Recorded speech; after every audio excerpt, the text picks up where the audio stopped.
வந்து விடு வேதா வெண்ணாளிக்கு தான் ஒன்றும் ஆகலைல்ல விடு அப்படி சொன்னோன்னே வேதா வந்து ஒன்றும் புரியாமல் யோசிச்சுட்டு அப்படியே போயிடுறாங்க.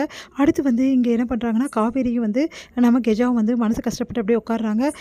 என்ன கெஜா இப்படி ஆயிடுச்சு அப்படி சொல்லிட்டு யோசிச்சுட்டு இருக்காங்க. உடனே வந்து காவேரி சொல்கிறாங்க, நல்லா வாட்ச் பண்ணியா கெஜா, நம்ம எல்லாரும் வெளியே இருந்தோம், ஆனால் பிளேட்டில் சாப்பாடு இருந்தது, அதுவும் கெட்டுப்போன சாப்பாடு இருந்தது. அப்படின்னு நீ பிளேட்டில் சாப்பாடு வச்சியா, நான் எங்கே வைக்க போகிறேன், அதை எடுத்து இவ காட்டினா இந்த மாதிரி கெட்டு போச்சுமா, குழம்பு நல்லா இல்லை அப்படின்னு சொல்லிட்டு நான் சரி ஊற்றலாம்னு சொல்லிட்டு அப்படியே தான் வச்சுட்டு வந்தேன். அதுலேருந்து யாருமே எதுவுமே எடுத்துக்கலாம். ஆமாம் நான் கூட எதுவுமே எடுக்கலை அப்படின்னு சொல்லிட்டு சொல்கிறாங்க வந்து அவங்க பொண்ணும். அதை பார்த்துட்டு வந்து சரி யாருமே எதுவுமே பண்ணும்போது எப்படி பிளேட்டில் சாப்பாடு வரும், அவளும் எடுத்து போட்டு சாப்பிட தெரியாது, அப்புறம் எப்படி வரும், கரெக்டாக வேதா வரும்போது அவள் எப்படி வந்து இந்த மாதிரி விழுவா, ஒன்றுமே புரியலையே. அவங்க 2 பேரும் கரெக்டாக வெளியே டின்னருக்கு போயிட்டுருக்கும்போது இந்த மாதிரி நடக்குது.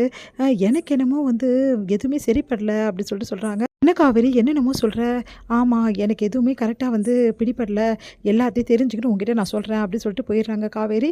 உடனே கெஜா யோசிக்கிறாங்க, என்னவா இருக்கும் காவேரி என்ன சொல்கிறா ஒன்றும் புரியலையே அப்படின்னு சொல்லிட்டு உடனே வந்து இங்கே என்ன பண்ணுறாங்க, நம்ம வந்து விக்ரம் வந்து ஒரே டென்ஷனாக இருக்கார். அப்போ அவங்க ஃப்ரெண்டு ஃபோன் பண்ணி என்னடா எல்லாம் நல்லா நடந்ததா, வேதாக்கு தேங்க்ஸ் சொல்லிட்டியா, எப்படி இருந்தது அப்படின்னு சொல்லிட்டு கேட்குறாங்க.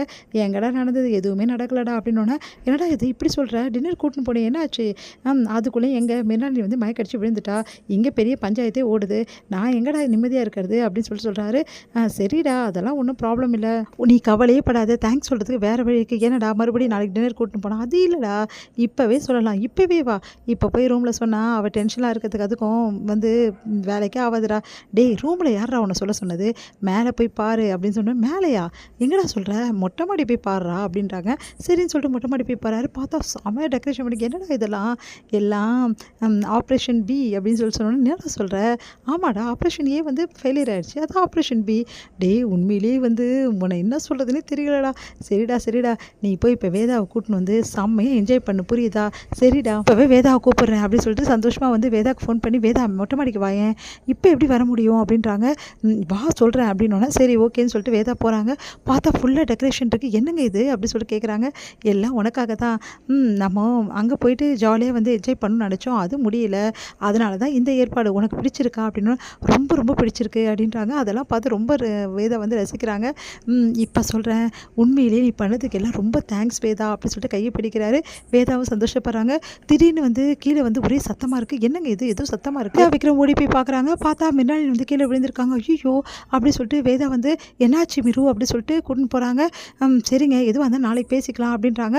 அந்த டைமில் கரெக்டாக வந்து எல்லாருமே வீட்டில் எழுந்துக்கிறாங்க. என்னாச்சுமா அப்படின்னோடனே, யாருமே பார்க்கல இவங்கள பாருங்கள், இந்நேரம் வந்து கீழே விழுந்து எதாவது ஆயிடுச்சுன்னா என்ன பண்ணுறது, என்ன வேதா நீ எதுக்கு எத்தாலும் எங்களே குறை சொல்கிற, நாங்கள் என்னம்மா பண்ணோம் அப்படின்னு சொல்லிட்டு கெஜா கேட்குறாங்க. விடுங்க நானே பார்த்துக்கிறேன் அப்படின்னு சொல்லிட்டு வேதா வந்து போகிறாங்க. என்னடா ஆச்சு அப்படின்னோடனே, இல்லைம்மா நானும் வந்து வேதா மேலே பேசிகிட்டு இருந்தேன் மொட்டை மாடியில், திடீர்னு சத்தம் கேட்டுச்சு அப்படின்னு சொன்னோன்னே, இந்த மாதிரி இவ எப்படி வெளியே வந்தா, இவளுக்கு தான் மாத்திரை கொடுத்து படுக்க வச்சுமே, ஒன்றுமே புரியலடா இங்கே என்ன நடக்குதுன்னு சொல்லிட்டு அப்படின்னு கெஜா யோசிக்கிறாங்க. உடனே வந்து சரிம்மா அது எதுவும் நடக்கலைல்ல நீங்கள் போங்க அப்படின்னு சொல்லிட்டு விக்ரம் சொல்கிறாரு. உடனே கெஜா வந்து ஒன்றும் புரியாமல் யோசிச்சுட்ருக்காங்க. அடுத்த நாள் வந்து கெஜா வந்து ரொம்ப சோகமாக இருக்காங்க. அதை பார்த்துட்டு நம்ம காவேரி வந்து கேட்குறாங்க என்ன ஆச்சுன்னு சொல்லிட்டு. நடந்த விஷயத்தெல்லாம் வந்து கெஜா சொல்கிறாங்க. நான் சொன்னேன்ல அப்போவே சொன்னேன்ல அப்படின்றாங்க. என்ன சொன்ன நீ, எனக்கு என்னமோ மின்னாடி நீ நடிக்கிறான்னு தான் தோணுது. என்ன சொல்கிற காவேரி, நீ சொல்கிறதெல்லாம் உண்மையா, எனக்கு என்னமோ அப்படி தான் இருக்குது.